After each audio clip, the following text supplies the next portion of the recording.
এইটার মধ্যে আমি কোনো এটার লোডেড মধ্যে সাউন্ড আমি কোনো লোডেড কোশ্চেন করি না ইশাক, আমি কোনো লোডেড কোশ্চেন করি নাই। আমি আপনাকে কোশ্চেন করছি, কোশ্চেনের পরিপ্রেক্ষিতে আপনি যে কথা বলছেন সেই কথার প্রেক্ষিতে আমি বলছি যে আপনি ইররিলেভেন্ট ভাবে এই কথাটা এখন আপনি বলতেইছেন, আমি আপনার থেকে সাউন্ড বাইট চাচ্ছি। লোডেড কোশ্চেন আমি করলাম না, আপনি মন্তব্য করলেন। আমি কিন্তু যদি শব্দটা ব্যবহার করেছি এবং যারা না, যদি আপনি যদি শব্দটা আমি বলি ইশাক, যদি শব্দটা আপনি ব্যবহার করবেন যখন আপনি এটার মধ্যে আসবেন, পড়বেন, অভিজ্ঞতা হবে, তারপর আপনি বলবেন। আপনি আগে থেকে কেন বলবেন? আচ্ছা ঠিক আছে, বলছেন ভাই, আপনি রাজনৈতিক বিশ্লেষক মানুষ, আপনার একটা মত থাকতেই পারে। আমরা দুই পয়সা সাংবাদিক, আপনি বলেন, আপনার যেটা বলতে ইচ্ছা করে আপনি বলেন।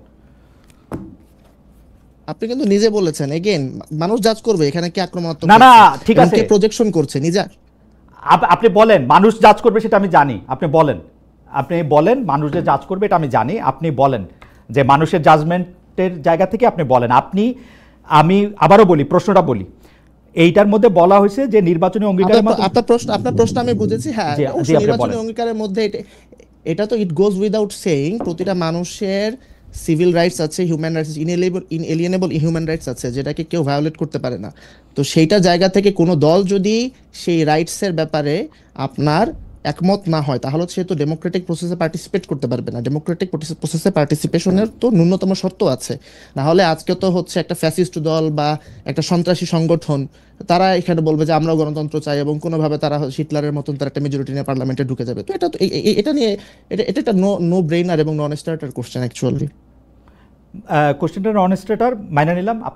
আমি এরকম বহু শুনছি, বহু মানুষের কাছে যে কোশ্চেন হয় নাই, স্টুপিড হয়েছে, নন স্টার্টার হয়েছে, সেটা ঠিক আছে। কিন্তু আমি আপনার কাছ থেকে জানতে চাইতেছি যে ধরেন এই যে নারীদের যে নির্বাচনী অঙ্গীকারের মাধ্যমে নারীদের রাজনৈতিক, অর্থনৈতিক ও ব্যক্তিগত মুক্তির বিষয়ে অবস্থান পরিষ্কার করতে হবে। আমি জানতে চাইতেছিলাম যে আপনার অবস্থানটা কি, আপনি কি হইলে আপনি বুঝবেন যে একটা নারীর রাজনৈতিক, অর্থনৈতিক ও ব্যক্তিগত মুক্তির ব্যাপারে তাদের অধিকারটা নিশ্চিত করা হয়েছে। সংখ্যালঘুদের ক্ষেত্রেই বা এটা কি, শ্রমিকের ক্ষেত্রে এটা কি, জাতিগত যারা কম, ভাষাগত যারা কম সংখ্যায় আছে তাদের অধিকারের ক্ষেত্রে এটা কি? আপনার তাদের যে সিভিল রাইটস আছে, মৌলিক অধিকার আছে, সেটা সংরক্ষিত হতে হবে। তাদের যে অপরচুনিটিস গুলো আছে, এবং যে অপরচুনিটিস গুলো, ইকোনমিক অপরচুনিটিস, পলিটিক্যাল অপরচুনিটিস এবং অন্যান্য যে সামাজিক সংগঠন এবং সামাজিক যে অধিকারগুলো আছে, সেইগুলো অপরচুনিটিস অ্যাভেল করার অ্যাক্সেস আছে কিনা এবং তারা সেটা করতে পারছে কিনা। সিম্পল, মানে এটা আমার কাছে মনে হচ্ছে এটা হচ্ছে এক কথায় জবাব দাও এই টাইপের একটা প্রশ্ন। এটা তো খুবই স্বাভাবিক, এটা এখানে এত বিশ্লেষণের আমি কোনো জায়গা দেখছি না। আপনার কাছে কি মনে হচ্ছে যে বর্তমানে এই দাবি করার কোনো দরকার আছে, নাকি এইগুলি আসলে আমাদের দেশে, আমাদের সমাজে এটা এই অধিকারগুলি সংরক্ষণ করাই আছে, সব মানুষের সমান অধিকার পাইতেছে? আপনার কাছে কি মনে হয়? আমার কাছে মনে হয় যে এই দাবিগুলো আপনার এখানে করার যৌক্তিকতা আছে। কারণ যদি আমাদের এই প্রবলেমগুলো যদি সোসাইটিতে না থাকতো, তাহলে এই ডিমান্ডগুলো নিশ্চয়ই রেইজ করতো না কেউ।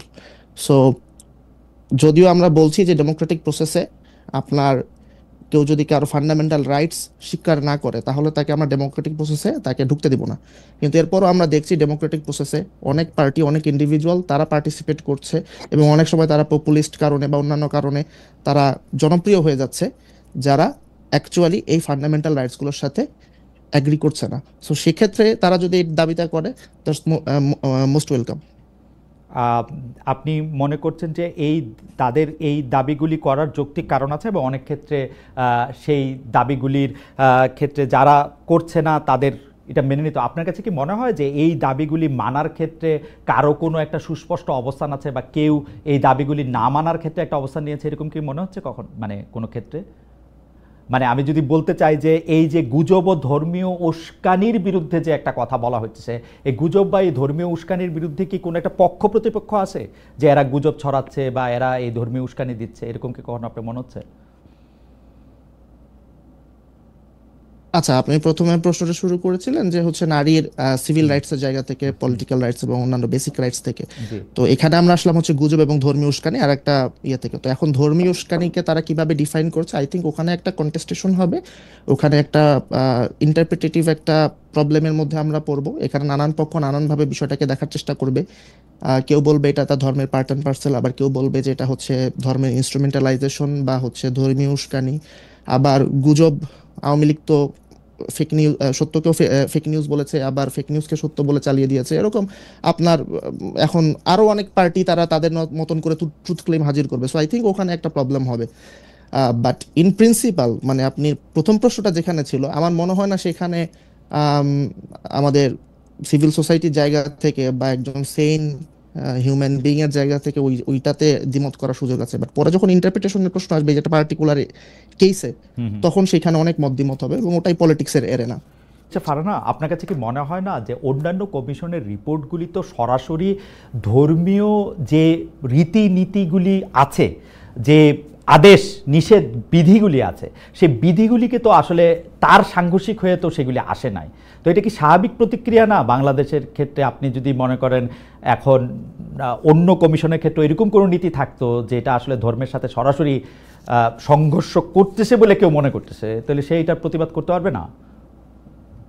খালেদ ভাই, 466টা সুপারিশ ছিল, তার মধ্যে ধর্মের সাথে সরাসরি সাংঘর্ষিক যদি 10টা 20টা 25টা ধরলাম, 100টা একদম ম্যাক্সিমাম ধরলাম, সেগুলোকে বাদ দিয়েও তো বাকি 366টা নিয়ে আলোচনা হতে পারতো, তাই না? রাইট। কিন্তু সেই পথটাই বন্ধ করে দেওয়ার কথা হলো এক। দুই হলো, কোন কমিশনের সদস্যকে, আমি আপনার এখানে কোট আনকোট এই শব্দটি উচ্চারণ করছি কারণ আমি চাই না শব্দের ট্যাবুর কারণে আমি শব্দটি উচ্চারণে বিরত থাকি এবং অন্যরা মনে করুক যে এই ধরনের শব্দ তো আসলে ভদ্র সমাজে অচল না। আমার ওই কমিশনের 60 নারী সদস্যদের বেশ্যা ডাকা হলো। আমরা না খুব সহজে বেশ্যা লিখি এবং বলি। কিভাবে আমি জানলাম খালেদ ভাই? ধরুন এই যে আপনার মতন হাজারটা, আমি আসলে এই জীবনে গত 17 বছরে কয়টা টকশো করেছি আমি জানি না, মানে লক্ষাধিক হয়েছে কিনা তাও জানি না, হয়তো হয়েছে। এখানে ম্যাক্সিমাম কমেন্ট আমার তর্কের খাতিরে পাল্টা যুক্তি আমি পাই না। আমাদের সমাজের পুরুষরা এতই মূর্খ, এতই অশিক্ষিত এবং এতই গর্ধব, আমি দুঃখিত আপনার এই ভাষায় বলার জন্য, এতই অশিক্ষিত এবং এতই গর্ধব যে তারা একজন নারীর যুক্তির পাল্টা। কিন্তু বারিশা ফারহানা একটু একপেশে বলতেছেন কিনা যে গালাগালি করা হয়েছে, সেই গালাগালি কিন্তু হেফাজত ইসলামের পক্ষ থেকে, আমি কি বলবো, তারা প্রেস রিলিজ দিয়ে বক্তব্য দিয়ে তারা বলছে যে এটা তাদের বক্তব্য না, এইটা তারা প্রত্যাহার করেছে, এটা তাদের আসলে বলার উদ্দেশ্য ছিল না, এটা তারা সাপোর্টও করে না, এটা এরকম কিন্তু তারা বলছে। আর আপনি ধরেন পুরুষদের গালাগালি আপনি করতেই পারেন, কিন্তু আপনি যদি যারা আপনার অবস্থানটা সাপোর্ট করে না তাদের মধ্যে কিন্তু অনেক নারীও আছেন, ওইটাও কিন্তু একটা বাস্তবতা। খুব ইন্টারেস্টিং কি জানেন খালেদ, নারীরা পছন্দ করে না, কিন্তু আমি এখন পর্যন্ত কোনো নারীকে আমাকে কোনো খারাপ মন্তব্য বা কোনো কুরুচিপূর্ণ মন্তব্য বা গালি এখন পর্যন্ত দেখিনি। অদ্ভুত কাণ্ড, দেখেন 17 বছর, ইটস আ লং টাইম, আমি কোনো নারীকে দেখিনি। দুই হলো, হেফাজত কখন বলল? যখন দেখলো চারপাশ থেকে এত বেশি সমালোচনা হচ্ছে যে সেটাকে কোনোভাবে পাশ কাটানো যাচ্ছে না, এক। দুই হলো, হেফাজতের যেই শত শত লক্ষ লক্ষ হাজারে হাজারে ভাইয়েরা সেখানে উপস্থিত ছিলেন, তাদের কারো একবারও মনে হলো না যে ইসলাম এই নোংরা ভাষায় গালিকে কি চোখে দেখে? ইসলামে এই ব্যাপারে কি বলা আছে? একজন ভাইও কি উঠে দাঁড়িয়ে প্রতিবাদ করে বলেছেন যে আমার ধর্ম এই ধরনের গালিগালাজ প্রশ্রয় দেয় না, অ্যালাউ করে না? কেউ তো বলেন নাই। সেখানে শুধু যে হেফাজতের ভাইরা ছিলেন আমার তা নয়, আমার এনসিপির ভাইরাও ছিলেন, আমার অন্যান্য ইসলামপন্থী দলের ভাইরাও, হেফাজতে আরেকটা আছে না ইসলামিক আন্দোলন হাত পাখা যে, হ্যাঁ, তারাও সম্ভবত ছিলেন, মানে মোটামুটি সবাই ছিলেন এবং সবাই খুব স্বাভাবিক ভাবে নিয়েছেন কেন জানেন? আমি আপনাকে বলি, একটা লাইন, আমাদের মনে, মগজে, মস্তিষ্কের ভেতরে প্রথিত আছে মেয়েদেরকে নিয়ে যাতা বলা যায়, যাতা লেখা যায়, যাতা করা যায়, কারণ তাদেরকে আমরা আসলে মানুষ হিসেবেই ট্রিট করি না, ওরা সাব হিউম্যান। তো এই যে আমার আরেক ভাই আজকে আমার সঙ্গে যুক্ত হয়ে বলছিলেন না যে না এটা তো সবার জন্যই হিউম্যান রাইটস, আগে তো নারীকে আপনি হিউম্যান হিসেবে আপনার স্বীকার করতে হবে, তাই না? সাব হিউম্যান হিউম্যান রাইটসের কথা বলছেন। বেশা ফারহানা, আপনি যদি একটু বিএনপির চোখ দিয়ে আপনি এই অধিকারগুলির কথা একটু বলতেন, যে নারী, শ্রমিক, জাতিগত, ধর্মীয়, বিএনপি দল হিসাবে তার অঙ্গীকারটা এই জায়গা থেকে সে কেমন ভাবে দেখে প্র্যাকটিক্যালি, মানে যেহেতু আপনি আজকে অনেকগুলি বিষয় আপনি একটু বলেন তো, যে নারীর প্রতি আসলে বিএনপি আসলে কেমন, শ্রমিকের প্রতি কেমন, জাতিগত, ধর্মীয়, ভাষাগত, লৈঙ্গিক। কারণ আমরা সবসময় দেখেছি যে বিএনপি বা আওয়ামী লীগ তাদের তাদের তাদের রাজনৈতিক সীমাবদ্ধ দৃষ্টিভঙ্গি বা কায়েমি স্বার্থবাদিতার দৃষ্টিভঙ্গি থেকে আসলে এই ইস্যুগুলি ডিল করে, কিন্তু দোষ দেয় অন্যদের। ইন্টারেস্টিং। কিন্তু আমি আপনার সাথে সম্পূর্ণ একমত। আপনি চমৎকার করে বলেছেন, কিন্তু পলিটিক্যাল পার্টিগুলির তো একভাবে না একভাবে লিড নেয়ার থাকে। এখন আমরা যত বেশি জামাত শিবিরের, এনসিপির বা আওয়ামী লীগের সমালোচনা করি, এটা না করার ক্ষেত্রে সেই সমালোচনাটা আসলে বিএনপির এগেনস্টও আসলে করতে পারবো কিনা, বিএনপি মুখে যা বলে আসলে সেইটা প্র্যাকটিক্যালি তা করে কিনা।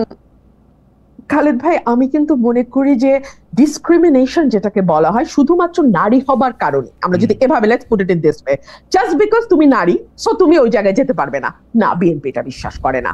কেন আমি বলি আপনাকে, আমাদের প্রত্যেকটা আসনে কিন্তু জরিপ হয় খালেদ ভাই, একটা দুটা না, কয়েকটা জরিপ হয়, দলের কয়েকটা জরিপ হয়, এজেন্সিগুলোর জরিপ হয়।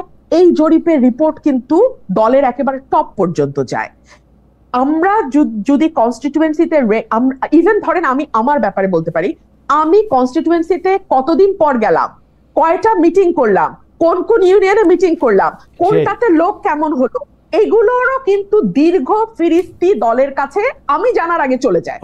তার মানে কোন নারী যদি সত্যি মানে সে মিন করে যে আমি ইলেকশন করব, আই মিন ইট, আমার কাম হোয়াট মে আমি কন্টেস্ট করব, দল কিন্তু তখন অটোমেটিক্যালি সেই নারীটার স্কোর যখন হাই হতে থাকে আপনার ওই জরিপগুলোতে, তখন দল তো ওই আসন চায়, দল তো আর কোনো আসন হারাইতে চায় না। সো তারা তখন বাধ্য হয় ওই নারীকে দিবেই, তারা দিতেই হবে। সো এটা আমার মনে হয় যে একটা ফেয়ার কম্পিটিশন পার্টিতে থাকে, মোটা দাগে খালেদ ভাই, মোটা দাগে। হ্যাঁ, কিন্তু তার আগেই মেয়েরা ওই জরিপেই মেয়েরা পিছিয়ে যায়, কারণ মেয়েদের অনেক আদার রেসপন্সিবিলিটি নিতে হয়, মেয়েদেরকে অনেক রকম ধাক্কার মুখে পড়তে হয়, যেটা একটা পুরুষকে পড়তে হয় না। বেশা ফারহানা, আমরা আবার আসবো আপনার কাছে। আমি একটু জনাব মোহাম্মদ ইশরাক আপনার কাছে যেতে চাই। আপনি আসলে যেহেতু রাজনীতির বিভিন্ন গতি প্রকৃতি বিশ্লেষণ করেন, গত কয়েকদিনে আপনার রাজনৈতিক বিশ্লেষণের মধ্যে আপনি জানেন সেগুলি নিয়ে পক্ষে বিপক্ষে নানা ধরনের আলোচনা হয়েছে, বিভিন্ন আমি আপনাকে একটু পড়ে শোনাচ্ছি। আপনি জগন্নাথ বিশ্ববিদ্যালয়ের বর্তমান সরকারের একজন উপদেষ্টা জনাব মাহফুজ আলমের মাথায় বোতল ছুঁড়ে মারা নিয়ে আপনি বলেছেন, আমি আপনাকে কোট করছি, বোতল কে ছুঁড়ে মেরেছে তা তো মুখ্য না, কোনোদিনই মুখ্য ছিল না, মুখ্য হচ্ছে এটা নিয়ে যে রাজনীতি হবে সেটা। জাসি দায়ী, অর্থাৎ আপনি বোধহয় জামাত শিবিরকে বলেছেন, এই কারণে যে আপনি পরিষ্কার করবেন সেটা, জাসি বোতল ছুঁড়ে মেরেছে, জাসি দায়ী কারণ জাসি সবাইকে শত্রুতে পরিণত করেছে, এমন কেউ আর অবশিষ্ট নাই যে জাসির পক্ষে কথা বলবে। লাস্ট আপনি বলছেন, যদি সবাই মিলে একটা মিথ্যাকে সত্য বলে তাহলে মিথ্যাই সত্য, জাসি সত্যটা বোঝে নাই জন্য শাহবাগে হেরেছে, আবার হারবে। আপনি যদি একটু আমাদের ব্যাখ্যা করেন, জাসি বলতে আপনি নিশ্চয়ই জামাত শিবিরকে, আমার মনে হচ্ছে যে আপনি নিশ্চয়ই জামাত শিবিরকে বুঝিয়েছেন, আপনি এটা যদি একটু আমাদেরকে ব্যাখ্যা করেন। আর আমি একটু আপনার জন্য একটা ছোট্ট করে একটু বলি আমাদের দর্শকদের জন্য, যেই ছোট ছোট ক্লিপিংসগুলি দেখা যায়, আমি দর্শকদের অনুরোধ করব আপনারা দেখবেন যে এগুলি আমরা ঠিকানা থেকে আসলে এগুলি আমরা কখনো মানে একদম শর্টস যেগুলি আমরা করি সেগুলি বাদে অন্য অনেকগুলি জায়গা থেকে, এইখান থেকে একটা কথা সেখান থেকে একটা কথা দিয়ে যেগুলি করা হয় সেগুলির সাথে কিন্তু আমাদের কোনো সম্পর্ক নাই, আপনারা নিশ্চয়ই এগুলি বুঝতেও পারেন। সেজন্য সাউন্ড বাইট বা এই জাতীয় জিনিসের ক্ষেত্রে আমাদের এই টকশোর কোনো উদ্দেশ্য থাকে না। জনাব মোহাম্মদ ইশরাক, আপনি যদি একটু বলেন আপনার এই বোতল ছুঁড়ে মারা রাজনীতিটা যদি আমাদেরকে একটু বলেন, জনাব মোহাম্মদ ইশরাক। আচ্ছা, তো বোতল ছুঁড়ে মারা নিয়ে যে বিষয়টা হলো, প্রথমে জগন্নাথ বিশ্ববিদ্যালয়ের ছাত্রছাত্রীরা তারা আন্দোলন করছিল, তাদের 3টা দাবি ছিল, 3 দফা দাবি ছিল, সেই দাবিতে তারা আন্দোলন করছিল এবং আন্দোলন করার এক পর্যায়ে সেখানে একজন উপদেষ্টা তিনি আসলেন ছাত্রদের সাথে কমিউনিকেট করতে।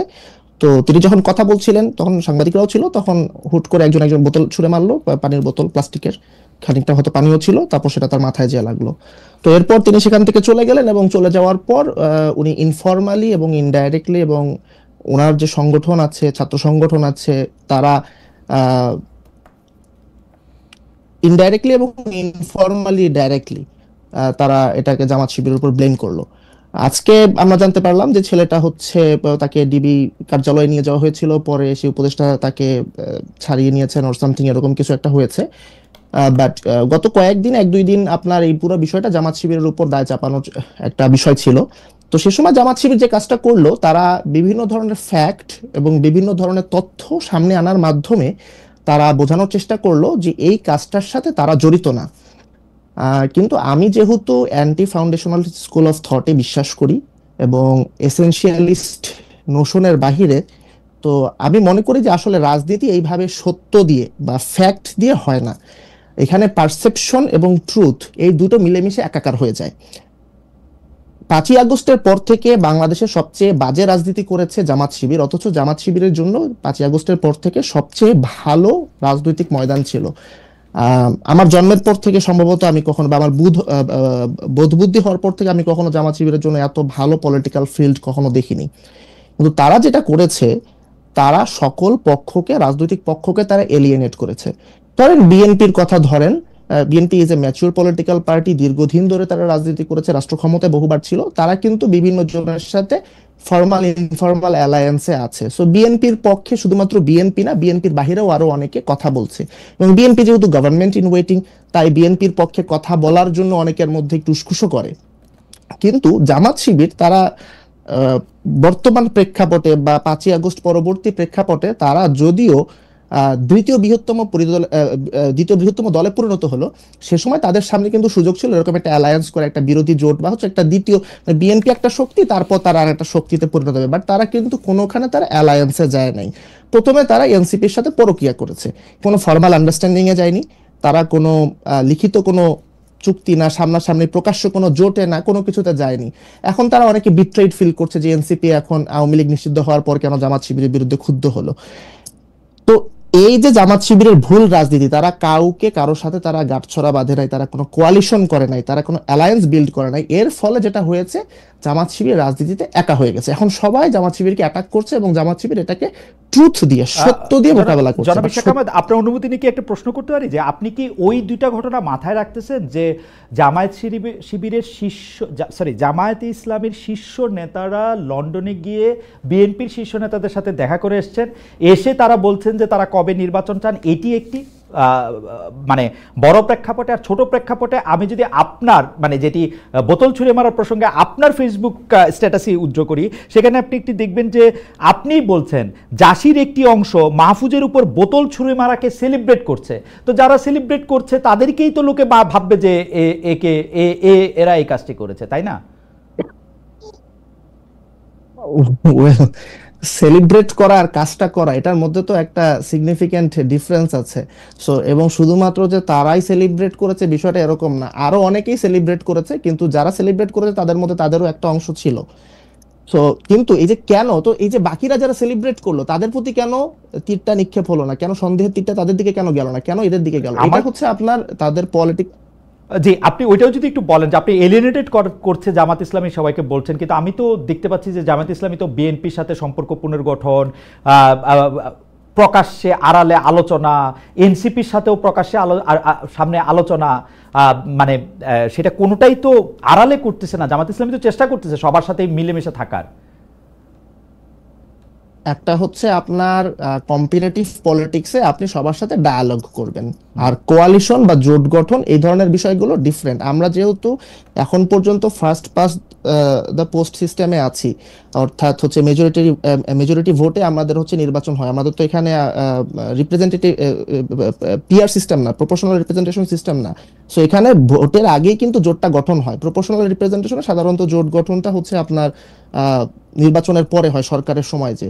তো এখন জামাত কি বিএনপির সাথে জোটে গিয়েছে বা এই ধরনের কোনো আলোচনা আমি কিন্তু দেখিনি। হ্যাঁ, তারা কথা বলেছে, ডায়ালগ তো তারা সবাই করছে। জোটের প্রসঙ্গ তো নির্বাচনের সময় আসুক, তফসিল ঘোষণা হোক, তারপরে তো এটা তো সময় আছে। মানে জামায়াত এনসিপির সাথে নির্বাচন, মানে আমি বোঝার জন্য, যারা মোহাম্মদ ইশাক বেয়াদবি নেবেন না, আপনি বোঝার জন্য আমি বলতেছি, মানে আপনি কেন এটা ভাবতেছেন যে জামায়াত আর এনসিপির সাথে জোট করবেই না, বা জামায়াত আর বিএনপির সাথে জোট করবে, এটা কি শেষ কথা বলে দেওয়ার সময় এসছে কিনা?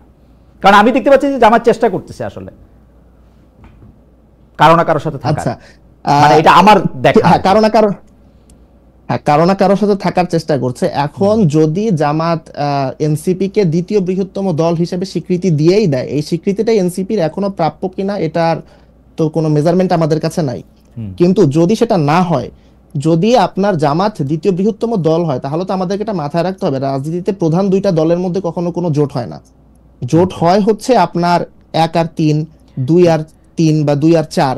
সো এইরকম কোথায় হয়েছে? এনসিপির সাথে যদি জামাত যদি কোনো কংক্রিট কোনো ডায়ালগে আসতো, তাহলে নিশ্চয়ই জামাত এই ধরনের ব্যাশিং এর সম্মুখীন হতো না, এরকম বিরোধিতার মধ্যে পড়তো না। তারা যেটা করেছে এটা এই ধরনের বাজে পলিটিক্স কেউ করে না। আপনি নিজের দলের লোক দিয়ে অন্য আর একটা দল গঠন করে দিচ্ছেন, এই পলিটিক্স শুধুমাত্র জামাত ইসলামের দ্বারাই সম্ভব। কিন্তু আওয়ামী লীগ আমাদেরকে দেখাইছে না যে একটা হাসি খুশি বিরোধী দল রাখা সম্ভব, জাতীয় পার্টি। আচ্ছা, আর জামাতে ইসলামী তো সেই হাসি খুশি, জামাতে ইসলামী তো বিএনপি সেই হাসি খুশি বিরোধী দলটাও হইতে পারে, মানে সেই সম্ভাবনা তো আমি দেখতে পাচ্ছি আসলে। মানে আমি যদি প্রশ্নের খাতিরে আপনাকে জানতে চাই আর কি, আমার মনে হয় না যে আপনার দেখেন এটা তখনই হতো যখন বাংলাদেশে আমরা যদি ধরে নেই যে বাংলাদেশে যে দলের কার্যক্রম, আওয়ামী লীগের কার্যক্রম নিষিদ্ধ করা হয়েছে, ছাত্রলীগকে ব্যান করা হয়েছে, এই দলটা যদি এখনো ফ্যাক্টর থাকে, তখন আপনি একটা গৃহপালিত বিরোধী দল রাখতে পারেন। কিন্তু আমি মনে করি আওয়ামী লীগ থেকে ম্যাস মাইগ্রেশন হবে।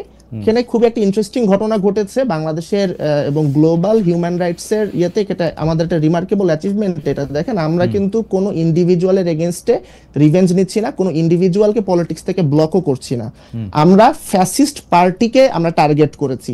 এখানে যারা হিটারটো ফ্যাসিস্ট ছিল এবং যারা এই দলের সাথে নানানভাবে নানান কারণে যুক্ত ছিল, ব্যক্তিগত কারণ থাকতে পারে, আপনার প্রলোভন থাকতে পারে, কোর্শন থাকতে পারে, তারা কিন্তু পলিটিক্সে রিহেবিলিটেট হবে। সো আমি মনে করি এটা ম্যাস মাইগ্রেশন হবে, তারা অন্যান্য দলে চলে যাবে। অন্যান্য দলে চলে যাওয়ার পর সেখানে তার সুযোগ আমি মনে করি নাই। এখন যদি আওয়ামী লীগ কোনোভাবে কামব্যাক করে, তখন সে ইকুয়েশন। আওয়ামী লীগের কামব্যাকটা আমি দেখতে পাচ্ছি না, সুতরাং ওইটা আলোচনা বাইরে থাক। কিন্তু আপনি আমাকে একটু যদি ছোট্ট করে একটু বলেন যে আপনি বিএনপি, জামায়াত, এনসিপির কথা বলতেছিলেন, আপনি বলতেছিলেন 1 নাম্বার বা 2 নাম্বার দল। যদি আমি বিএনপিকে প্রথম সবচেয়ে বেশি জনপ্রিয় রাজনৈতিক দল বলি এককভাবে, দ্বিতীয় যদি জামায়াতকে বলি, এই প্রথম আর দ্বিতীয়ের মধ্যে তফাৎ কতটুকু? বা দ্বিতীয় যদি আপনি এনসিপিকে বলতে চান, তাদের প্রথম, দ্বিতীয়, তৃতীয়ের মধ্যে থেকে আসলে তফাৎটা কত? মানে তারা কি খুব কাছাকাছি প্রতিপক্ষ, BNP, Jamaat, NCP? Not necessarily. আপনার বিএনপি খুবই ম্যাচিউর একটা পলিটিক্যাল পার্টি, তারা রাষ্ট্র ক্ষমতায় বহুবার থেকেছে।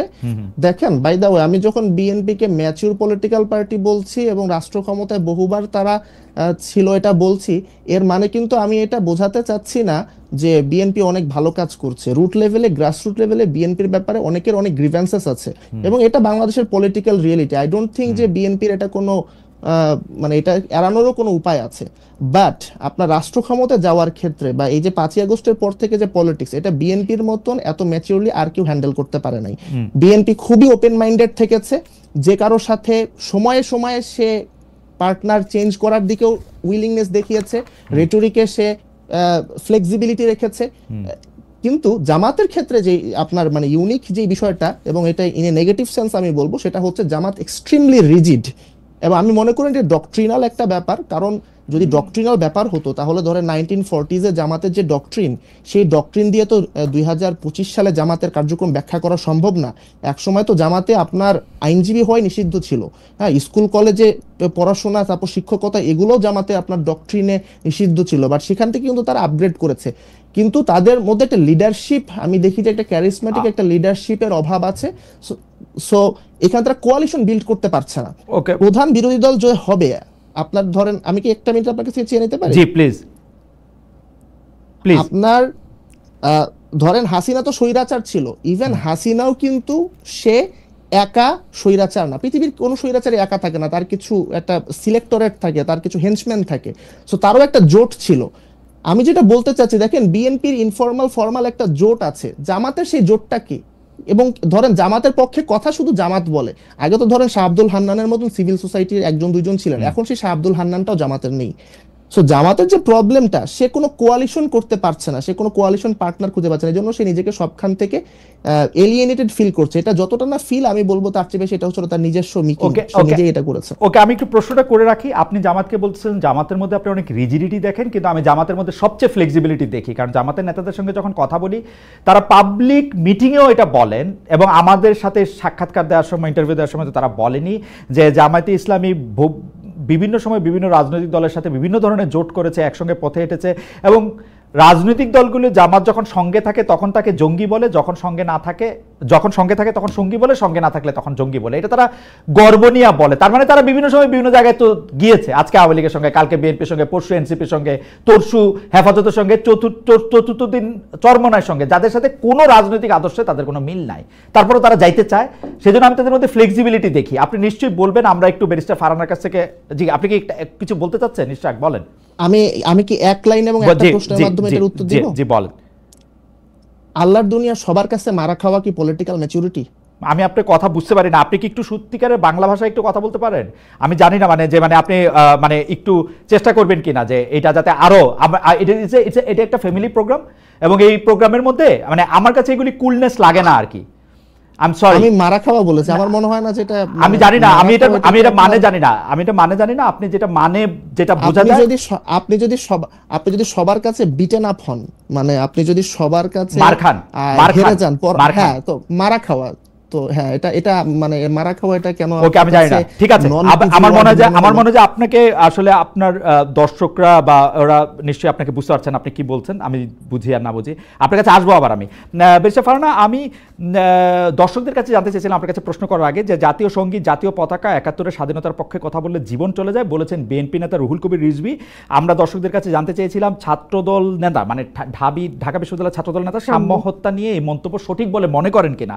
শতকরা ৩৭% মনে করছেন সঠিক, শতকরা ৬৩% মনে করছেন সঠিক নয়। কিন্তু ব্যারিস্টার ফারহানা, আমার একদম একটা স্পষ্ট প্রশ্ন, আসলে বাংলাদেশে এই যে জাতীয় সঙ্গীত, জাতীয় পতাকা, ৭১-এর স্বাধীনতার পক্ষে কথা বলা, বা কারা তার সঙ্গী হবে, কারা জঙ্গি হবে, এই জিনিসগুলি কিন্তু ৭৮ সালের পর থেকে, বিএনপির প্রতিষ্ঠার পর থেকে বিএনপি আসলে লিড করেছে, জাতিকে বিএনপি পথ দেখিয়েছে, বিএনপি ইনক্লুশন করেছে, বিএনপি আজকে যাদেরকে মুনাফেক বলে তাদের গাড়িতে জাতীয় পতাকা দিয়েছে, বিএনপি পলিটিক্যালি তাদের দীর্ঘদিনের পরীক্ষিত রাজনৈতিক নেতাদের বঞ্চিত করে জামাত নেতাদের হাতে ধানের শীষ তুলে দিয়েছে, জোট করে যা করার না তাও করেছে।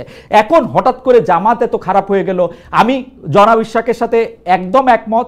যদি আজকে সিনারিওতে আওয়ামী লীগ থাকতো, ওর যদি জামাতকে লাগতো, তখন কিন্তু জামাত এত খারাপ হইতো না। বিএনপির এই রাজনীতিটাকে আপনি অনেক স্বার্থবাদী, আপনি আপনাদের এই রাজনীতিটাকে অনেক স্বার্থবাদিতার রাজনীতি আপনি মনে করেন কিনা? দেখুন, বিএনপি ভোটের রাজনীতি করে, আওয়ামী লীগও ভোটের রাজনীতি করে। বাংলাদেশে এই ভোটের রাজনীতিতে, বাংলাদেশে নয় সারা বিশ্বব্যাপী ভোটের রাজনীতিতে জোট একটা খুবই কমন একটা ফেনোমেনা, এবং সেই জোট গঠন আওয়ামী লীগও যেমন এক সময়ে জামাতের সঙ্গে যুগপৎ আন্দোলন করেছে, বিএনপিও সেভাবে জামাতের সঙ্গে ২০০১ সালে গিয়ে জোট করেছে। কিন্তু গত ১৫ বছর আমরা যেভাবে মুক্তিযুদ্ধের ইতিহাস বিকৃতি, সকল কৃতিত্ব একজনের হাতে দিয়ে দেওয়া, মুক্তিযোদ্ধার তালিকার মধ্যে হাজারে হাজারে ভুয়া মুক্তিযোদ্ধা ঢোকানো, কিংবা ধরুন একেবারে legal frame, digital security act করে দিয়ে মুক্তিযুদ্ধের ব্যাপারে কি বলারও করা হয়েছে। বিএনপি কিন্তু ৩বার রাষ্ট্র পরিচালনার দায়িত্বে ছিল অতীতে, কিন্তু কখনো কিন্তু আমরা তেমনটি ঘটতে দেখি নাই। হ্যাঁ, আমি অস্বীকার করবার কোনো উপায় নাই, বিএনপি জামাতের সঙ্গে জোটের রাজনীতি করেছে, বিএনপি নিজামী গাড়িতে পতাকা তুলে দিয়েছে, মন্ত্রিত্ব দিয়েছে, এগুলো অস্বীকার করবার কিছু নেই, এগুলো ইতিহাস, এগুলো আমরা সকলেই জানি। তবে বাংলাদেশে রাজাকারের গাড়িতে প্রথম পতাকা আওয়ামী লীগ কিন্তু যখন তারা ক্ষমতায় এসেছিল ৯৬ সালে, তখন কিন্তু তারা তুলে দিয়েছিল নুরু রাজাকারের গাড়িতে, আমার যদি নামটা যদি ভুল না করে থাকি, হ্যাঁ, তো তারা তুলে দিয়েছিল। সো একটা বিষয় বলেন। না, আমি কিছু বলতে চাইতেছি না, আমি শুধু মনে করাই দিতে চাচ্ছি যে আমি এটা আওয়ামী লীগের আমলে বিএনপি নেতৃবৃন্দকে খুব বলতাম, আওয়ামী লীগের নেতৃবৃন্দকে খুব বলতাম, কিছু হলে বিএনপি জামাতের দোষ দিত, তো তা আমি ওদেরকে মনে করাই দিতাম যে ভাই, আপনি তো দল করেন আওয়ামী লীগ, বিএনপি জামাত কি করলো সেটার অনুসরণ কেন করেন? না না, আমি জাস্ট এটুকুই বলতে চাইছি যে দুটো দলই কিন্তু ভোটের রাজনীতিতে জোট করেছে, বিভিন্ন সময় বিভিন্ন দলের সঙ্গে জোট করেছে। আমি আজকে একটা খবরের দিকে আপনার একটু দৃষ্টি আকর্ষণ করি। বাংলা ৭৮-এর ইতিহাস পরিবর্তনের উদ্যোগ ইউনূস সরকারের, isn't it a very alarming news? এবং সেই নিউজটার ভেতরে যখন আপনি ঢুকবেন আপনি দেখবেন সেখানে বলা হচ্ছে জামাতে ইসলামী আরো দুটো দল, হ্যাঁ এই দুটো দল ইসলামপন্থী, তাদের ব্যাপারে ৭১-এর এই দল তিনটার নাম বাদ দিতে হবে ইতিহাস থেকে। পরবর্তীতে এই ব্যাপারে জামুকা জানতোই না, যখন জানতে পারলো তখন তাদের তীব্র প্রতিবাদের মুখে এইটুকু বলা হলো যে তৎকালীন জামাতে ইসলামী এবং অন্য দুটো ইসলামিক দলের আগে তৎকালীন শব্দটা বসিয়ে দেয়া হবে। তো আমি মাত্র কিছুক্ষণ আগে আমি নিউজটা দেখেছি, সো আমি আসলে পুরোটা পড়তে পারিনি। এই নিউজটার ভেতরে খুব পরিষ্কার বলে দেওয়া আছে যে মুক্তিযুদ্ধের ইতিহাস থেকে কিভাবে জামাতকে এবং জামাতের অ্যালাইড যে পলিটিক্যাল পার্টিগুলো ছিল সেই সময় তাদেরকে বাদ দেবার একটি চেষ্টা আমরা লক্ষ্য করছি। আপনি দেখুন এই সরকারের আগে যে সরকারটি ছিল ইমিডিয়েটলি বিফোর আওয়ামী লীগের যে সরকার, তাদের ব্যাপারে আমি সংসদে দাঁড়িয়ে একবার বলেছিলাম যে বাংলাদেশের ইতিহাসে এত বেশি মুক্তিযুদ্ধের বিপক্ষের কোন শক্তি আওয়ামী লীগের মতন কোনোদিন ক্ষমতায় আসে নাই। বিকজ আওয়ামী লীগ যেটা করেছে, বাংলাদেশের মুক্তিযুদ্ধের যে মূল স্পিরিট, সাম্য, মানবিক মর্যাদা, সামাজিক ন্যায় বিচার এবং গণতন্ত্র, এই প্রতিটা জিনিসকে গত ১৫ বছরে তারা ধ্বংস করে দিয়েছে। আমি একটু আপনার সাথে শামিল হই এই ব্যাপারে, আমি আপনার সাথে সম্পূর্ণ একমত। আওয়ামী লীগ সবচেয়ে বেশি মুক্তিযুদ্ধের যে স্পিরিটটার কথা তারা বলেছে তার বিপক্ষে তার প্রতিটা অবস্থা ছিল, কি বলে প্রাতিষ্ঠানিক মানে প্রতিষ্ঠানগুলিকে ধ্বংস করা থেকে শুরু করে গণতন্ত্রকে বজায় না রাখা, মানে সমাজতন্ত্র নিশ্চিত না করা, ধর্মনিরপেক্ষতা, জাতীয়তাবাদের ক্ষেত্রেও তারা 10-0 পেয়েছে। একদম। কিন্তু আপনি যদি একটু বিএনপি রাজনীতিটা যদি একটু বলেন একটু সুবিধা। দেখুন, বিএনপির হাত ধরে কিন্তু এই যে চতুর্থ সংশোধনী, যেটা বাংলাদেশের সংবিধানের মূল স্পিরিটটাকে নষ্ট করে দেয়, একদলীয় শাসন ব্যবস্থার দিকে নিয়ে যায়, আজীবন রাষ্ট্রপতি ঘোষণা করার দিকে নিয়ে যায়, সেই জায়গা থেকে বাংলাদেশকে মুক্ত কিন্তু বিএনপি করেছে। বাংলাদেশের সংসদীয় গণতন্ত্র সেটাও বিএনপির হাত ধরে এসছে। আমি একবারও বলছি না যে বিএনপির শাসন আমলে বাংলাদেশ বেহেশত ছিল, বাট তারপরেও তো রাজনীতির আলোচনা তুলনামূলকের ভিত্তিতেই হয় সব সময়। সো অন্য যে পলিটিক্যাল পার্টিগুলো ক্ষমতায় ছিল তার চেয়ে বিএনপির পারফরমেন্সের দিক থেকে যদি আপনি হিসাব করেন, কোনো দল পারফেক্ট না, কিন্তু তারপরেও যদি আপনি তুলনামূলক একটি চিত্র করেন তাহলে বিএনপির সঙ্গে আমি খুবই বিনীতভাবে বলি অন্য কোনো রাজনৈতিক দলের কোনো তুলনাই হয় না। আপনি দেখুন, বিএনপি ৩১ দফা দেওয়ার আগে ভিশন 2030 দিয়েছিল, সেটা দিয়েছিল 2016 সালে দেশনেত্রী বেগম খালেদা জিয়া। খুব ইন্টারেস্টিং, বিএনপি অনেকগুলি সংস্কার প্রস্তাব করেছে, ৩১ দফা খুব ভালো, কিন্তু যেই বিএনপি বুঝতে পেরেছে তারা ক্ষমতার খুব কাছাকাছি এসছে তখন সকল ধরনের সংস্কারের বিপক্ষে তারা একটা দাঁড়িয়ে গেছে, কারণ তারা বুঝতে পারতেছে যে তাদেরকে আওয়ামী লীগের মতো করেই দেশ শাসন করতে হবে, তাদেরকে আরেকজন মানে মানে আমি কি বলবো, মানে শেখ হাসিনাকে আদর্শ মেনেই প্রধানমন্ত্রী হইতে হবে। একদম না খালেদ ভাই, আমি আপনাকে খুবই বিনীতভাবে আমি আপনার সঙ্গে ডিফার করছি। আপনি একটু সময় দেন, আমি বলি কেন ডিফার করছি। আচ্ছা, বিএনপি যেটা বলেছে যে যেই সংস্কারগুলো মূল, যেমন প্রধানমন্ত্রী, রাষ্ট্রপতি, মন্ত্রী পরিষদের মধ্যে ক্ষমতার ভারসাম্য, এক ব্যক্তি পরপর 2 বারের বেশি প্রধানমন্ত্রী হতে না পারা, সংসদে আপার হাউস লোয়ার হাউসের প্রভিশন আনা, আর্টিকেল 70 সংশোধন করা, এই প্রতিটাই কিন্তু সাংবিধানিক সংস্কার। এবং সাংবিধানিক সংস্কার আর্টিকেল 142 অনুযায়ী একটা নির্বাচিত সংসদ ছাড়া, যেই সংসদে 2/3 মেজরিটির ভোট লাগবে, মানে 2/3 সংসদ সদস্যের ভোট লাগবে সংবিধানে কোনো পরিবর্তন বা সংস্কার আনতে। সো বিএনপি বলেছে যে যদি আগামীতে বিএনপি বা যেই দলের রাষ্ট্র ক্ষমতায় যায়, সংবিধান সংস্কার করার জন্য 2/3 মেজরিটি দরকার, তো সেই 2/3 মেজরিটি যদি তারা পায় তাহলে ডেফিনেটলি তারা এই সংস্কারগুলো করবে। বাট যেই জায়গাটাতে আমি বলছিলাম যে 2016 সালে কিন্তু বিএনপি একটু যদি শেষ করেন বেঁচে পারে না, যদি একটু শেষ করেন, তবে বিএনপির এই বক্তব্য আমার কাছে বিশ্বাস করার কোনো কারণ নাই। কারণ হচ্ছে যে বিএনপি বলছিল যে বিচার বিভাগকে আলাদা করবে, সেটা ব্যারিস্টার সৈয়দ ইশতিয়াক আহমেদের সময় আপনার 2001 সালে আপনি মনে থাকবেন তিনি আলাদা করতে চেয়েছিলেন, বিএনপি বলেছিল যে ক্ষমতা এসে করবে, 5 বছর কিন্তু করে নাই। আর এখন তো ওই সময় তো করবে বলে করে নাই, এখন করবে না বলতেছে, এখন কি আর করবে জীবনে? খালেদ ভাই, আমি শুধু বলবো যে সময়ই এই কথাগুলোর উত্তর দেবে। বিচার বিভাগ স্বাধীন করবে না, এটা কি বিএনপি একবারও বলেছে? স্বাধীন বিচার বিভাগ ওইটা করবে বলছিল, তারপরেও করে নাই। এটা তো সংস্কার তো করবে না, মানে দুইবারে বেশি প্রধানমন্ত্রী থাকতে পারবে না, এটা করবে না বলছে বিএনপি, তাইলে কি আর করবে?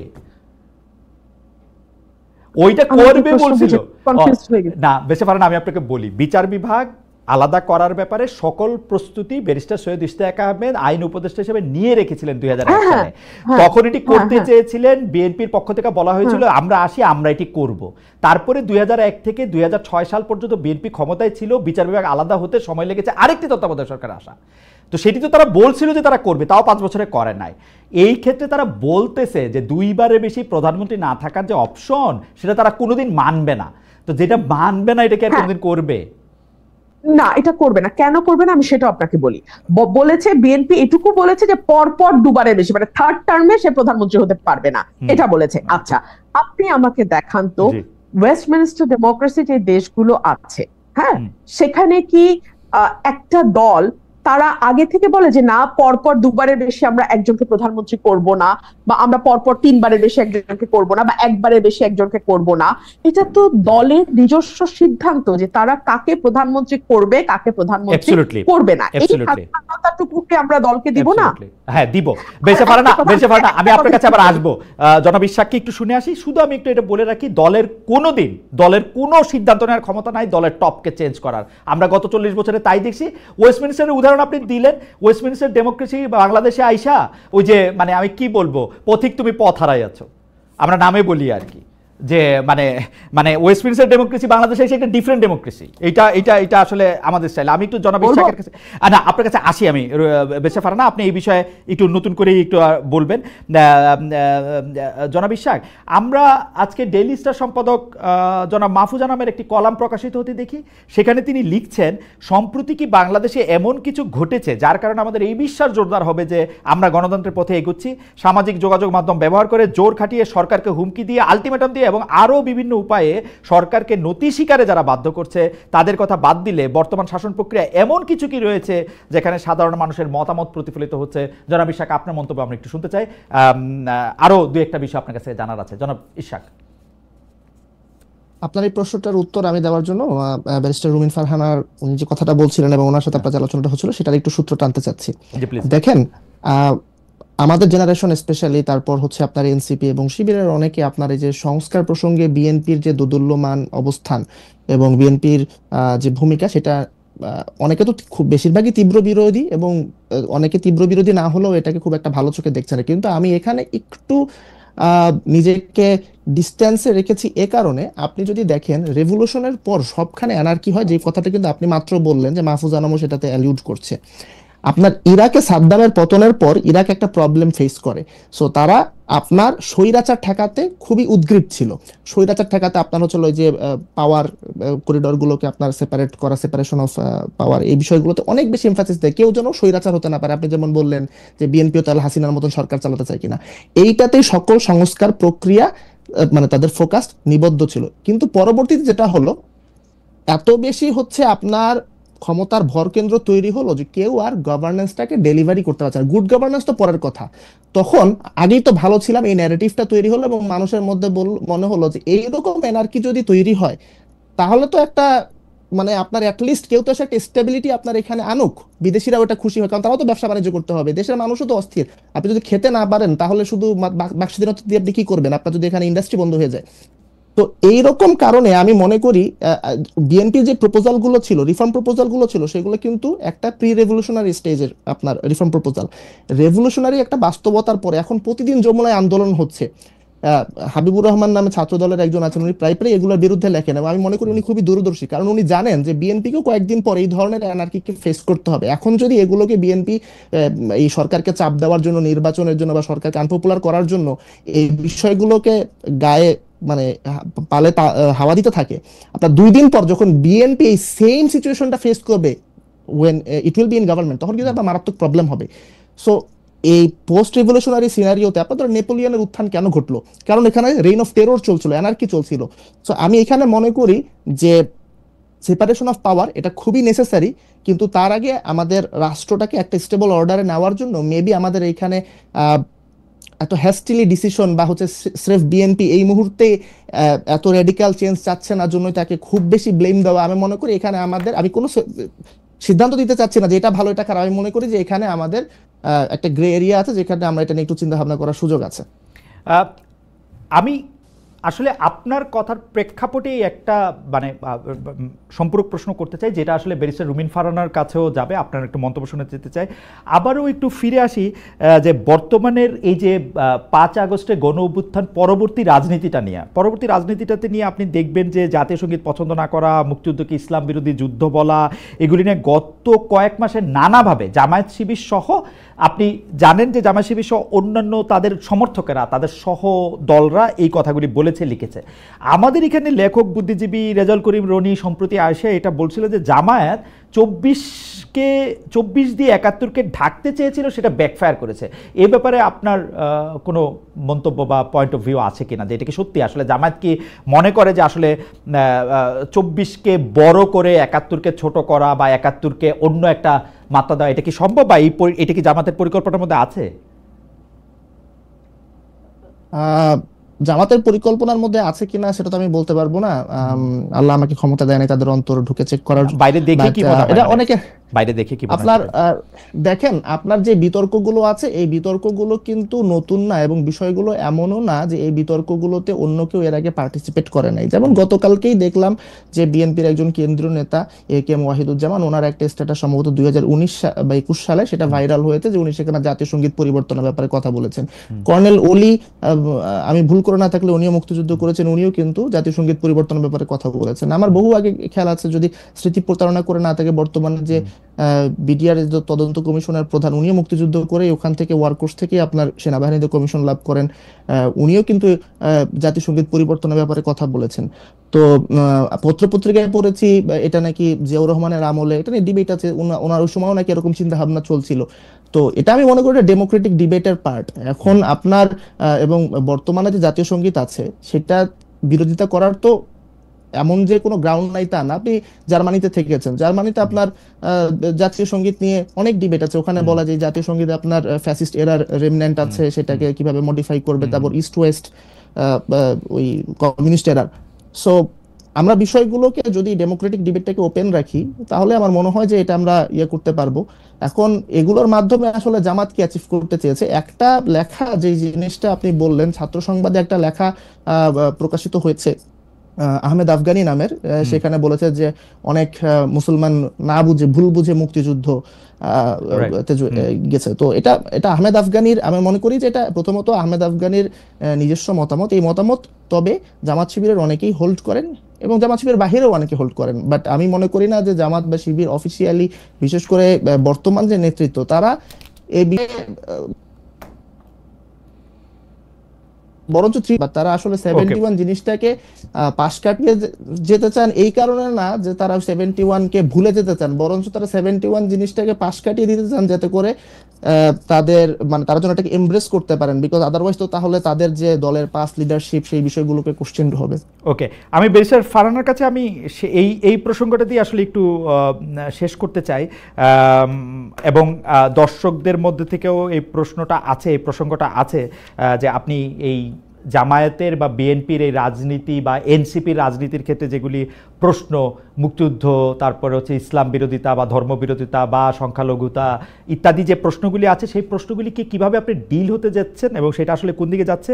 আর এইটার সাথে লাগোয়া প্রশ্নটা হচ্ছে যে আওয়ামী লীগের 15 বছরের কর্তৃত্ববাদী শাসনের বিরুদ্ধে যেসব সাংবাদিকেরা নিয়মিত কথা বলেছেন, মানে আমি মানবজমিনের সম্পাদক মতিউর রহমান চৌধুরীর কথা এই মুহূর্তে মনে পড়ছে, তিনি খুবই উচ্চকণ্ঠ ছিলেন, বিশেষ করে জুলাই আগস্ট আন্দোলনের সময় তাকেও আমরা অনেক হতাশ হতে দেখছি।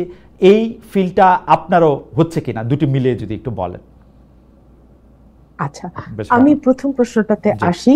বিএনপি মুক্তিযোদ্ধার দল, বিএনপির প্রতিষ্ঠাতা শহীদ প্রেসিডেন্ট জিয়াউর রহমান, তিনি বীরুত্তম, তিনি সেক্টর কমান্ডার ছিলেন, এবং বিএনপিতে যত মুক্তিযোদ্ধা যতজন আছেন খেতাবপ্রাপ্ত মুক্তিযোদ্ধা, আমার মনে হয় না, আমি মোটামুটি চ্যালেঞ্জ নিয়ে বলতে পারি আর কোন দলে এত মুক্তিযোদ্ধা আছে।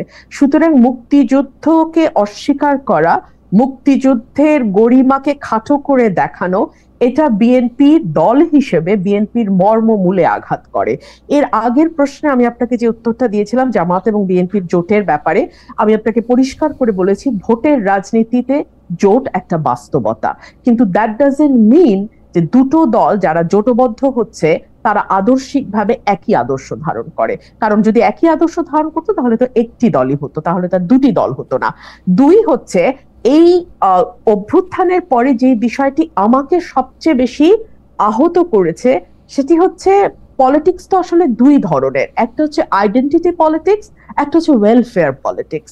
আইডেন্টিটি পলিটিক্স সেটা ধর্মের ভিত্তিতে হতে পারে, জাতির ভিত্তিতে হতে পারে। যেমন গত 15 বছর আমরা জাতির ভিত্তিতে দেখেছি বাঙালি জাতি, হ্যাঁ মানে 1000 বছরের বাঙালি জাতি, এই এই এই আইডেন্টিটিটাকে আমরা মানে বেস করে পলিটিক্সটাকে রান করতে দেখেছি। ফর এক্সাম্পল ভারতে আমরা মোদির রাজনীতি দেখি, হিন্দুত্ববাদ, হিন্দুকে আইডেন্টিটি ধরে তারপরে তার রাজনীতিটা সেখানে ঘুরপাক খায়।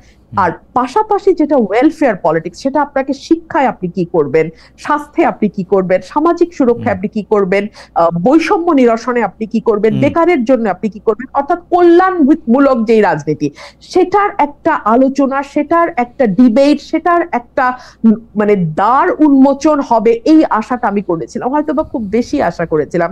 কারণ আমি দেখলাম ঘুরে ফিরে আমরা কিন্তু খুবই এমন সব তাত্ত্বিক আলোচনায় নিজেদেরকে আটকে রাখছি যে আলোচনাটা নিয়ে না, বিশ্বাস করেন আমি তো খুব রেগুলার গ্রামে থাকি, গ্রামে আসি, আমাদের সাধারণ মানুষের ন্যূনতম কোনো চিন্তা নাই। আমি ঢাকায় যখন থাকি আমি ইচ্ছাকৃতভাবে, যদিও আমার প্রয়োজন নাই, আমি ইচ্ছাকৃতভাবে রিকশায় উঠি, পাবলিক ট্রান্সপোর্টে উঠি, সিএনজিতে চড়ি, সো দ্যাট আমি ওই মানুষটির সঙ্গে কথা বলতে পারি, জানতে পারি উনি আসলে কি নিয়ে চিন্তিত। বিকজ ওনারাই তো দেশের মেজরিটি, তাই না? ওনারাই তো মেজর শেয়ার হোল্ডার। ওনারা কিন্তু ওই কল্যাণমূলক রাজনীতি যে বিষয়গুলো নিয়ে আলাপ করে, যে বিষয়গুলোর চর্চা কল্যাণমূলক, আমাদের সময় শেষ হয়ে আসছে,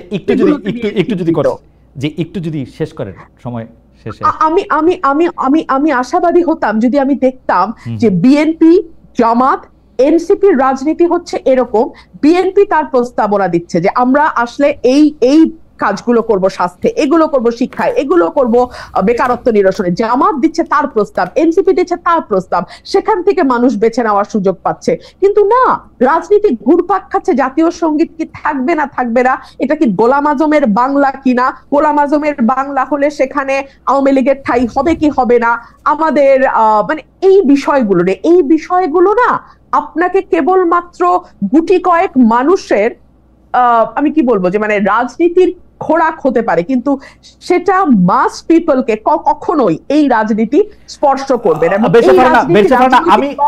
আমি একটু বাংলাদেশে কি আসলে মাস পিপলের রাজনীতিটা হইছে কোনোদিন?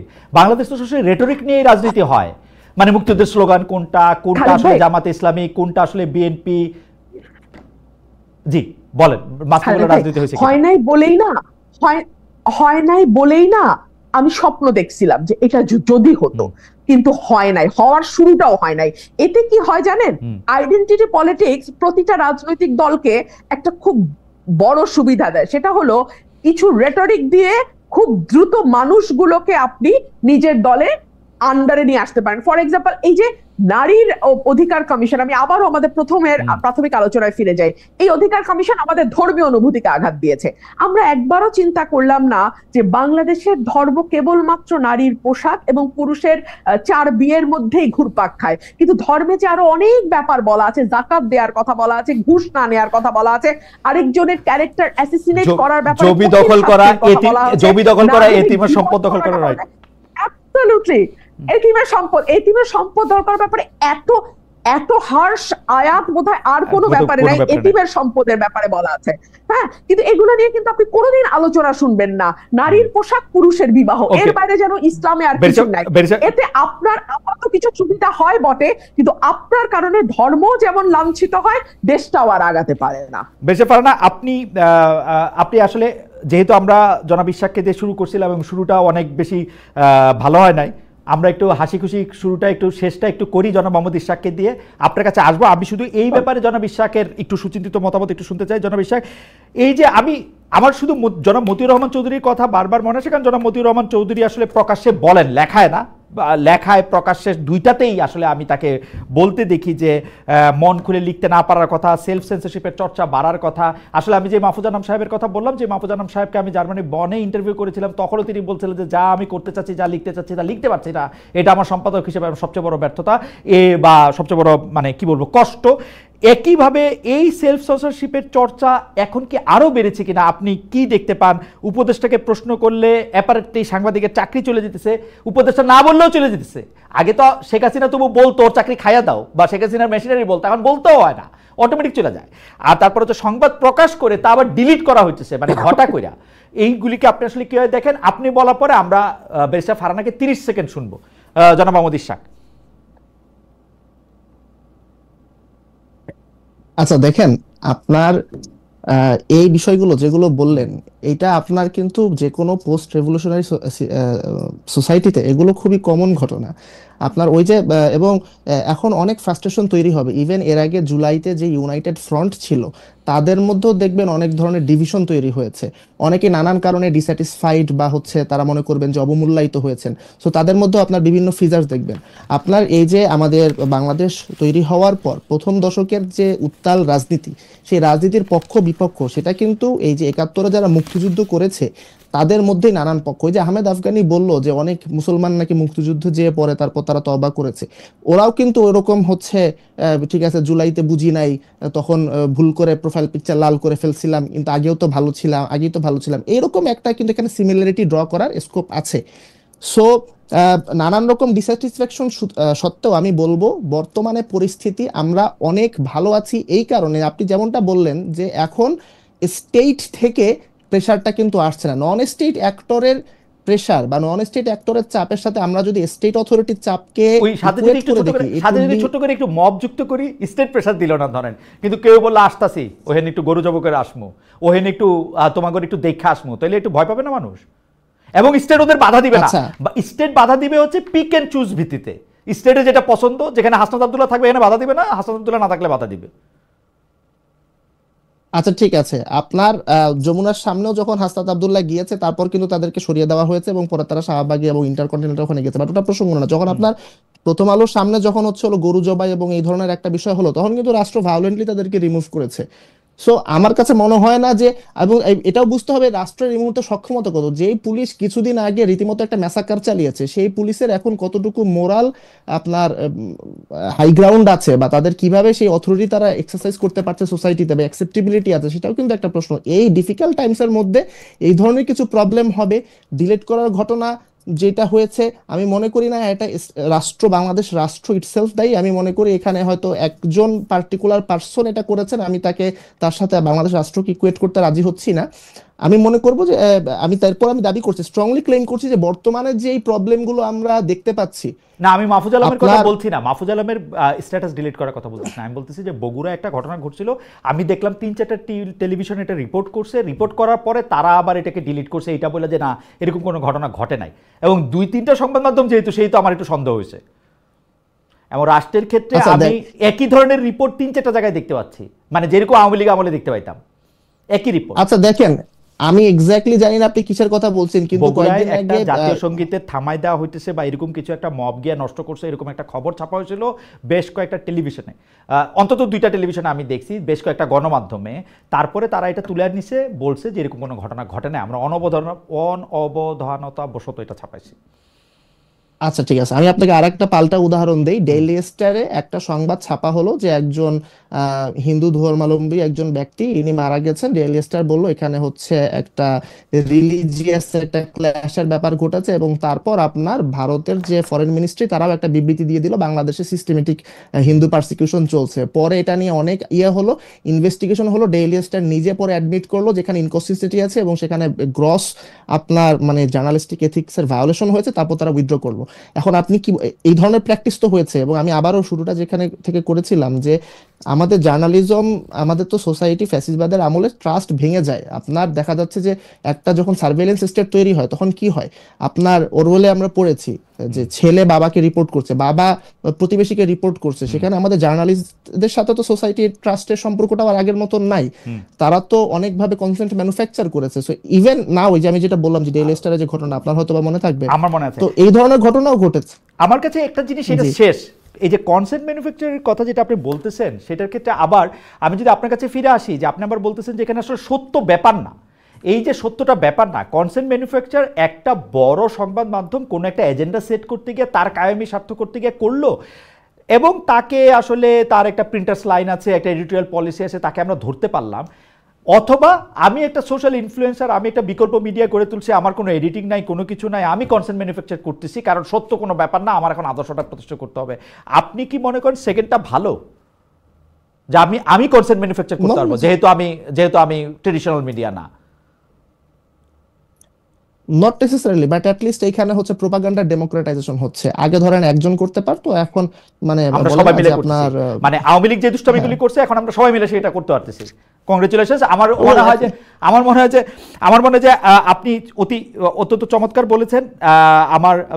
কিন্তু আপনার কি শেষ কিছু বলার ছিল জনাব মোহাম্মদ ইশরাক? কারণ আমরা যেহেতু একটু 5 মিনিট বেড়েছে, আমরা একটু রুমিন ফারহানা ব্যারিস্টারকে দিয়ে শেষ করতে চাই। আপনি যদি কিছু বলার থাকে।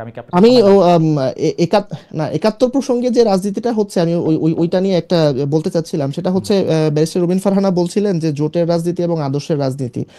ইন প্রিন্সিপাল আমি কথার সাথে এগ্রি করি, কিন্তু আপনি যদি হচ্ছে জোটের রাজনীতি থেকে এর ব্যাপারটা যদি এরকম হয়, আপনি যুদ্ধাপরাধীর গাড়িতে জাতীয় পতাকা তুলে দিয়েছেন বা যুদ্ধাপরাধীর সাথে রাজনীতি করছেন, সেটা কিন্তু আবার একটা প্রবলেম। এখানে আমি খালেদা জিয়ার বহু সমাবেশে গিয়েছি, উনি নিজামী মুজাহিদের মুক্তি চেয়েছেন, আমি তারেক জিয়ার বক্তব্য আছে। আমার মনে হয় যে আমরা 5 আগস্টের পর আমরা একটা বড় ন্যাশন হিসাবে আমরা ফেল করেছি, যে এই যে ফ্যাসিবাদের যারা ভিকটিম ছিল তাদেরকে আমরা রাজনীতির স্বার্থে আর ডেমোনাইজ করব না, এই কনসেনসাসে আমরা পৌঁছতে পারিনি। তো যার ফলে যে জিনিসটা হয়েছে 71, আমি মনে করি এটা অ্যালাইভ থাকবে এবং বিভিন্ন পক্ষ এটা নিয়ে রাজনীতি করবে। তবে কে কিভাবে রাজনীতি করবে সেটা এখনো বলার সময় আসেনি। আপনাকে অনেক ধন্যবাদ মোহাম্মদ ইশরাক। ব্যারিস্টার রুমিন ফারহানা, আপনি যদি একদম মানে কোনো ছাড়া আপনি যদি 1 মিনিট বলেন, আমরা কোনো ইন্টারাপশন ছাড়া, প্লিজ। দেখুন, আমি তো একজন আইনজীবী, যতদিন পর্যন্ত না আপনি আদালত দ্বারা প্রমাণিত হচ্ছেন, ততদিন পর্যন্ত আপনাকে আমি অপরাধী বলবো কিনা সেটা তো আমি আইনজীবী হিসেবে বলতে পারি না। নিজামের বিচার হয়েছে 2006-এর পরে। সো তার আগে আমি যদি তর্ক করি, আমি যদি আইনজীবী হিসেবে তর্ক করি, যতদিন পর্যন্ত তার অপরাধ প্রমাণ না হচ্ছে ততদিন পর্যন্ত তো আপনি তাকে যুদ্ধাপরাধী বলতে পারছেন না। 1, 2 হচ্ছে যুদ্ধাপরাধের বিচার নিয়ে অনেক প্রশ্ন আছে, অনেক রকম ব্যাপার আছে, কেলেঙ্কারি, স্কাইপ কেলেঙ্কারি থেকে শুরু করে সুখরঞ্জন বালির কাহিনী থেকে শুরু করে অনেক রকম কথা আছে, সেই আলোচনায় আজকে আমরা আর না ঢুকি। তবে 2024-এর গণ অভ্যুত্থানের পরে আমি চতুর্দিকে একটা চরম অসহিষ্ণুতা লক্ষ্য করি। এটা এক দলের সঙ্গে অন্য দলের অসহিষ্ণুতা, এক দলের ভেতরে নিজেদের কর্মী সমর্থকদের মধ্যে অসহিষ্ণুতা, এবং আমরা চারপাশে যে আমরা ভাই বলছিলেন যে স্টেট অ্যাক্টরের চেয়ে নন স্টেট অ্যাক্টর তো বরং সেফার যদি তারা মানে অ্যাট্রসিটি করে। না, এটা সেফার না। এটা সেফার না এই কারণেই যে স্টেট যখন সরাসরি কারোর রাইট ভায়োলেট করছে, কোন রকম ক্রিমিনাল অ্যাক্টিভিটিস এর সঙ্গে জড়িয়ে যাচ্ছে, তখন কিন্তু আপনি কোনো না কোনো ভাবে যদি আপনি চান তাকে জবাবদিহিতার মধ্যে আনতে পারেন। কিন্তু ধরুন মোহাম্মদপুরের একটা বাড়িতে কিশোর গ্যাং ঢুকে এলোপাতাড়ি 10 জনকে কুপিয়ে গেল, এবং এটা কোনো বিচ্ছিন্ন ঘটনা না, এটা কিন্তু 24-এর গণ অভ্যুত্থানের পরে আইন শৃঙ্খলা পরিস্থিতির যে অবনতি, এটা তারই ধারাবাহিকতার একটা ঘটনা। এবং আমরা যখন দেখি যে তৌহিদি জনতা মব মরাল পুলিশিং করছে, এবং এই ব্যাপারে স্টেটের অ্যাক্টর যারা তারা চুপ করে আছে, যেটা আপনি একদম সঠিকভাবে ধরেছেন যে যখন তাদের ইচ্ছা হয় তারা মুখ খোলে, যখন তাদের ইচ্ছা হয় না তারা মুখ খোলে না, তখন আমাদের মতন যারা একেবারেই সাধারণ নাগরিক আমরা কিন্তু খুবই দুশ্চিন্তায় এবং খুবই নিরাপত্তাহীনতায় ভুগতে দিন পার করি।